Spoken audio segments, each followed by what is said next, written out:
손흥민을 응원하는 팬들 사이에서는 손흥민의 선택을 모두 존중하지만 정작 이해할 수 없는 부분이 있습니다.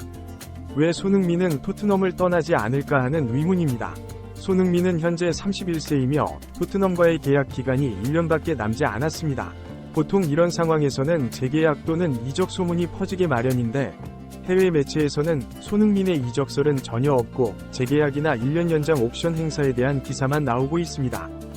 그 이유는 레비 회장이 공식적으로 손흥민에 대한 입장을 밝힌 적이 없고 손흥민 본인도 토트넘 팬들에 대한 고마움을 자주 표현하며 엔지 감독에게 올인하겠다고 말했기 때문입니다. 엔지 감독 또한 손흥민이 다음 시즌에도 팀의 핵심이 될 것이라고 했습니다.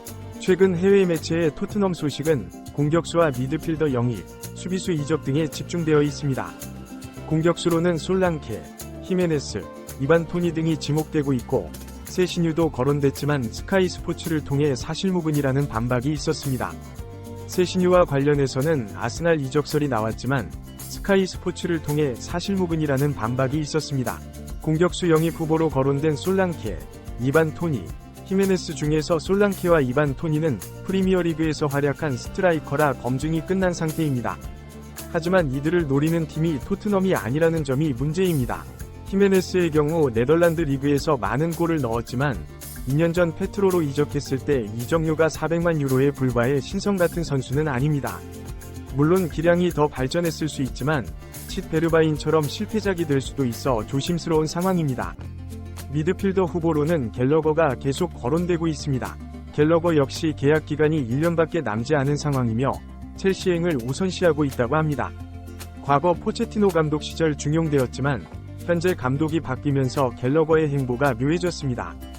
토트넘이 과연 갤러거가 필요한지에 대해서는 의문이 있습니다. 벤탄쿠르, 사르 등이 있는 상황에서 갤러거가 월등히 낫다고 볼 순 없기 때문입니다. 수비형 미드필더 영입이 시급한 상황에서 이름만 있고 신뢰할 만한 현실적인 옵션을 플럼의 펠리아인데 지난 시즌 영입에 실패했던 리넨이 다시 펠리니를 노리고 있어 쉽지 않아 보입니다. 디애슬레틱은 토트넘이 손흥민에게 1년 연장 옵션을 행사할 것이라고 보도했지만 이후 다른 반박 기사는 없이 잠잠한 상황입니다. 1년 연장은 손흥민을 푸대접하는 처사라 팬들의 실망이 큽니다. 하지만 이 디애슬레틱 기자의 예측이 신빙성 있는 이유는 레비 회장이 지금까지 선수와 감독들에 대한 대우가 형편없었기 때문입니다. 레비 회장은 2001년 토트넘 부임 당시 셀링클럽이었고 2007년 새 경기장 건설 계획 이후 더욱 긴축 재정에 돌입하며 베일, 모드리치 등 유망주들을 내보냈습니다. 그 와중에 레들리 킹만이 13년간 원클럽맨으로 활약했지만 부상 이후에는 연봉을 크게 삭감당했습니다. 레비 회장은 선수 대우가 열악했죠. 레들리 킹은 13년간 원클럽맨으로 활약했지만 부상 후에는 연봉을 큰 폭으로 삭감당했습니다. 하지만 은퇴 후에는 토트넘의 앰버서더가 되어 지금도 홍보대사 역할을 하고 있죠. 2년 전 한국을 방문해 이영표와 대화를 나누기도 했습니다. 손흥민이 토트넘에 오면서 큰 전환점이 마련됐습니다.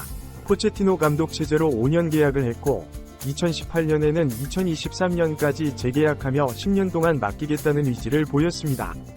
하지만 레비 회장은 2019년 11월 아무런 사유 없이 포체티노를 해고했습니다. 2001년 이후 레비 회장 체제에서 가장 오래 재직한 감독이 포체티노였지만 작별 인사조차 없이 사라져야 했습니다. 한편 베르통엔도 비슷한 일이 있었죠. 2012년부터 8년간 활약하며 리그 2위, 챔스리그 준우승의 주역이었지만 작별 인사 없이 떠나야 했습니다. 다만 베르통엔의 이적 타이밍이 다큐멘터리 제작에 맞물리면서 동료 선수들의 작별 인사를 볼 수 있었습니다. 레비 회장 체제 하에서 선수와 감독들의 대우가 열악했던 것이 사실인 셈입니다. 베르통엔 못지않게 좋은 활약을 펼쳤던 알더베이럴트는 쥐도 새도 모른 채 사라져야 했고 명장 무리뉴 감독 역시 카라바오컵 결승전을 앞두고 경질되었습니다. 8년간 주장을 맡았던 요리스 또한 더욱 비참하게 팀을 떠나야만 했습니다. 최근 요리스는 프랑스 매체 르파르와의 인터뷰에서 당시 상황을 솔직히 전했습니다. 여러 요인이 복합적으로 작용했다. 지난 시즌 팀 성적이 부족해 안토니오 콘테 감독이 압박을 받고 인내심을 잃었다. 팀의 분위기는 부정적이었다. 토트넘의 사이클은 끝에 다다랐고 나 역시 마찬가지였다.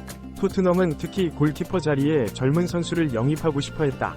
여름이 다가오고 있었고 나는 더 이상 토트넘의 계획에 포함되지 않았다. 2023년 리그가 시작됐을 때 포체티노 감독은 나를 밀어냈다. 더 이상 경기에 출전하지 말고 훈련용 선수로만 있으라고 했다.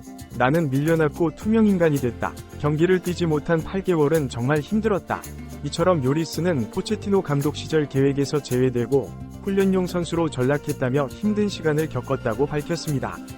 레비 회장 체제에서 선수 대우가 열악했음을 보여주는 대목입니다.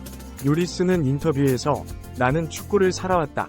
축구를 시작한 이래로 항상 다음 경기와 목표를 생각해왔다. 하지만 모든 게 무너졌고 스스로 상처를 받았다고 토로했습니다. 1986년생인 요리스는 2018년 프랑스 월드컵 우승 주역이자 네이션스리그 우승 멤버이며 2012년 토트넘 입단 이후 10년간 수문장으로 활약하며 굵직한 기록을 남겼습니다.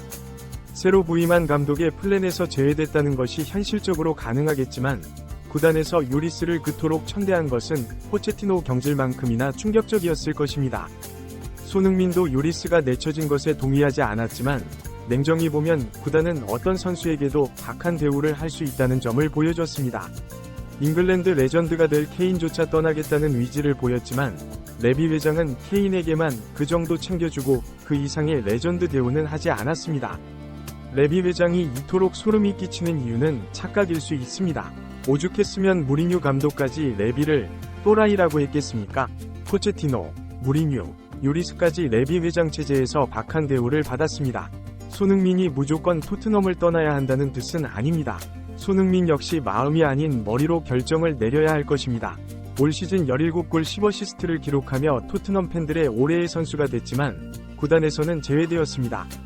8년간 두 자리 숫자 득점을 기록한 월드클래스 공격수인 손흥민의 주급은 리그 32위에 불과합니다. 손흥민이 직접 언급한 대로 레비의 태도를 지켜보는 게 현명할 것 같습니다. 현대 축구에서 선수 수명이 길어진 만큼 다음 시즌 1년만 더 뛰고 레비의 행보를 지켜보는 게 좋을 것입니다. 레알 마드리드 이관 주역 모드리치가 38세임에도 현역 의지를 밝혔고 지루 등 37세 공격수도 있습니다. 손흥민이 다다음 시즌에도 35세일 뿐이니 2년은 거뜬할 수 있을 것입니다. 팬들이 가장 우울할 수밖에 없는 건 그저 1년 연장 옵션일 뿐입니다. 레비 회장의 처사에 많은 실망이 있을 것입니다. 하지만 손흥민 스스로가 현명한 판단을 내려야 할 것입니다.